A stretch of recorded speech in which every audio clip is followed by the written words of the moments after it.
Et 5 jours après l'enlèvement de nos ressortissants au Niger, la France a décidé de s'engager militairement sur le terrain. Avions et soldats ont été dépêchés à Niamey, la capitale nigérienne. Une difficile traque dans le Sahel est en train de s'organiser. Reportage de nos envoyés spéciaux, Denis Brunetti, Thierry Hackett et Gilles Parot. C'est dans ce grand hôtel de Niamey en particulier que sont basés les 80 militaires français fraîchement arrivés. En combinaison de vol, en uniforme de l'aéronaval ou en civil entre 2 rotations.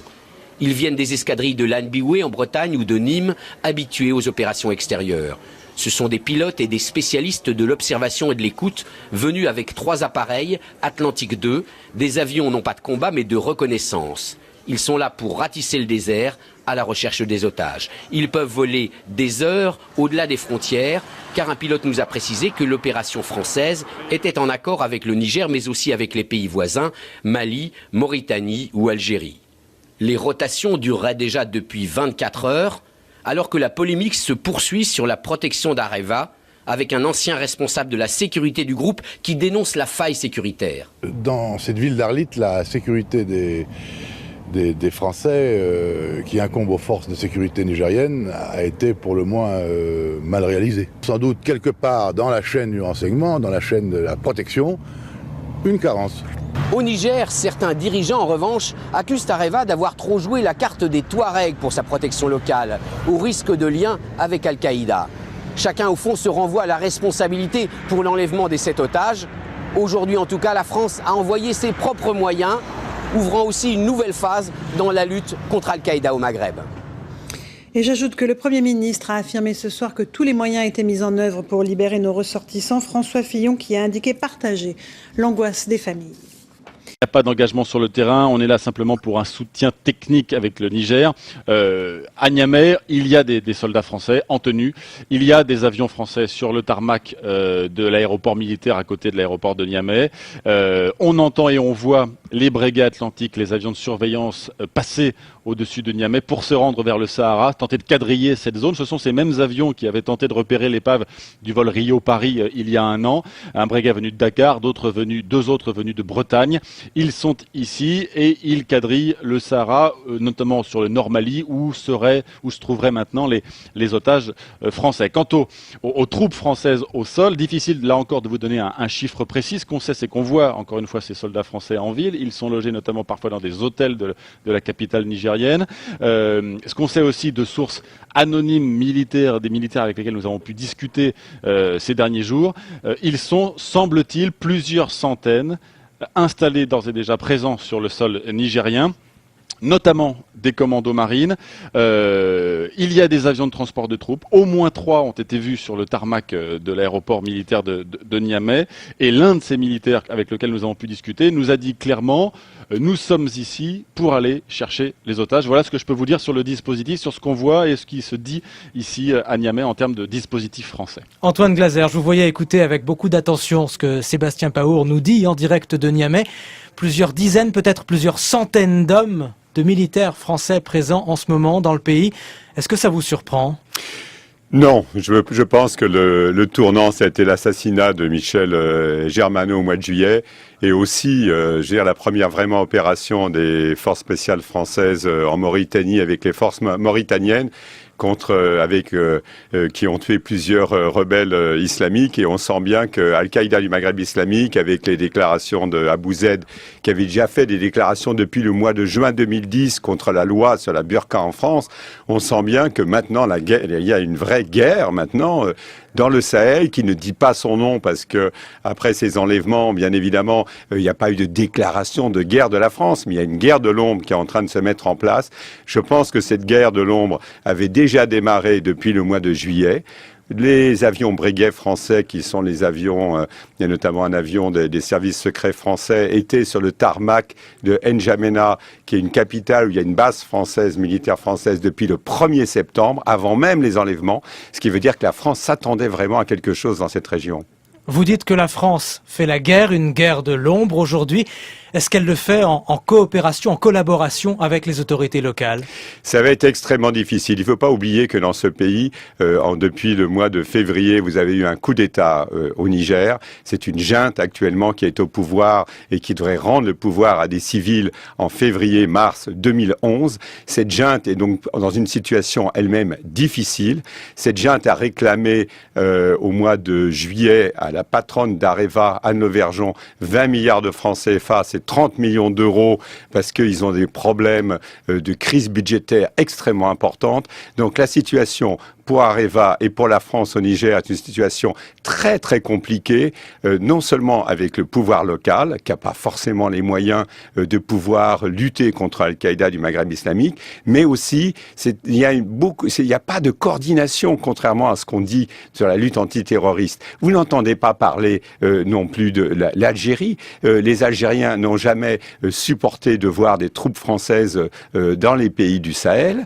C'est vrai que le président malien Amani Toumani Touré, dans le pays voisin aussi, n'est pas du tout en osmose, ni avec les Algériens, ni avec la Libye. Et je veux dire, vous allez avoir un certain nombre de problèmes parce qu'il y a des rebelles islamiques dans les prisons du Niger.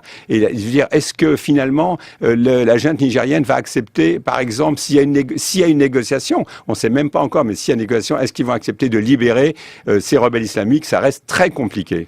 Vous avez employé le mot de tournant un peu plus tôt.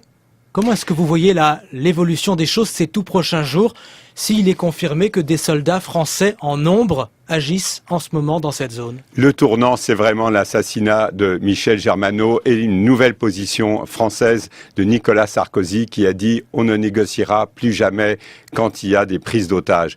Et ça a été vraiment un tournant parce que jusqu'à présent, rappelez-vous, Pierre Camade, rappelez-vous Nicolas Sarkozy qui au mois de février était en voyage officiel au Gabon, a été comme ça spontanément au Mali pour la libération de Pierre Camade. Et là, il y a bien eu négociation, il y a bien eu aussi des libérations de rebelles islamiques. Et on sent que c'est là où il y a eu le tournant. Avec l'assassinat de Michel Germano, on sent bien que la France est en guerre contre Al-Qaïda du Maghreb islamique. Comme c'est une guerre opaque, comme c'est une guerre sans visage, on en parle peu. Mais je veux dire, la réalité, c'est que maintenant, depuis de la Mauritanie jusqu'au Soudan, ça veut dire les pays comme le Mali, Niger, Burkina Faso, la présence française, même des ONG dans ces pays, va devenir extrêmement difficile. C'est pour ça que les enjeux sont énormes actuellement dans cette région. La présence française au Niger, pour ce qui nous occupe aujourd'hui, toujours avec vous, Sébastien Paour, en direct de Niamey.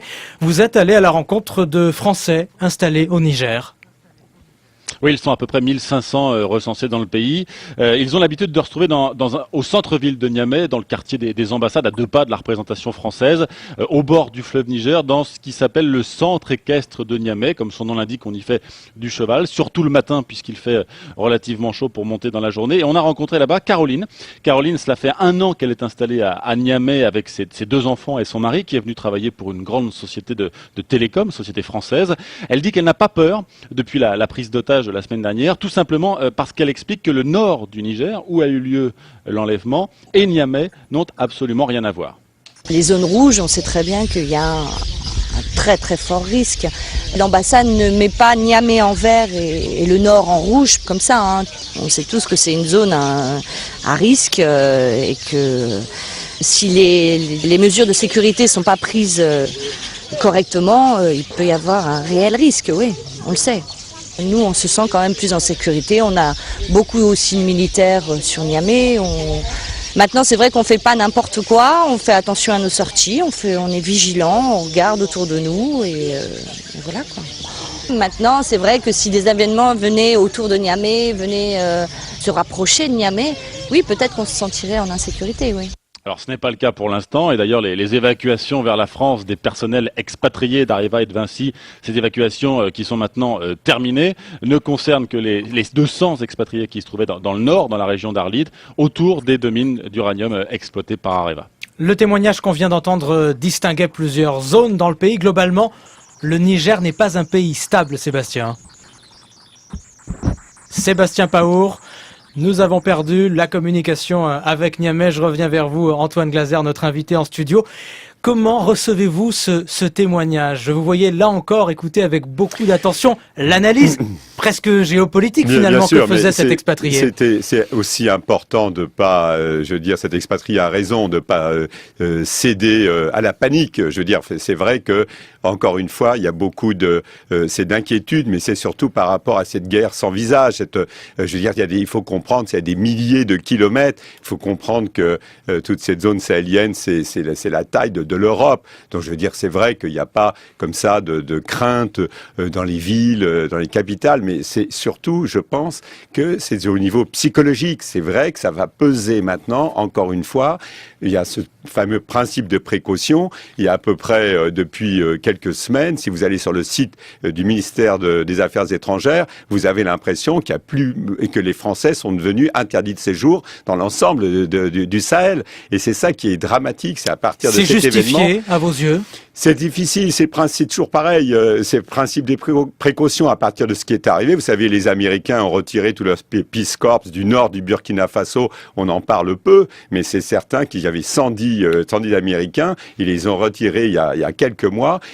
Comme par hasard, les ambassades américaines ils ont construit des nouvelles ambassades bunkérisées énormes. On sent qu'il se prépare une lutte majeure contre les membres d'Al-Qaïda du Maghreb islamique depuis plusieurs mois, dont on ne parle pas. On voit qu'il y a quand même tout un processus, une montée de cette violence, que tous les anciens du groupe salafiste pour la prédication et le combat qui était en Algérie, c'est la guerre algérienne, s'est déplacée comme ça dans le sud sahélien, avec des pays extrêmement pauvres, des pays qui sont pas coordonnés entre eux, et c'est une situation extrêmement difficile, et on a l'impression qu'il y a tout un processus qui est en branle, une sorte de truc inexorable. Ça veut dire que la France va être obligée d'intervenir directement, comme elle va intervenir directement, elle va être de plus en plus ciblée. Vous rentrez dans un processus qui va être difficilement contrôlable. Merci Antoine Glaser, le directeur de la Lettre du Continent, invité de France Info. Je signale deux de vos ouvrages récents, Sarko en Afrique, chez Plon, également Comment la France a perdu l'Afrique, sujet dont vous nous parlez régulièrement, édité chez Hachette. Merci également à vous Sébastien Paour, vous étiez en direct de Niamey avec Éric Damasio. France Info.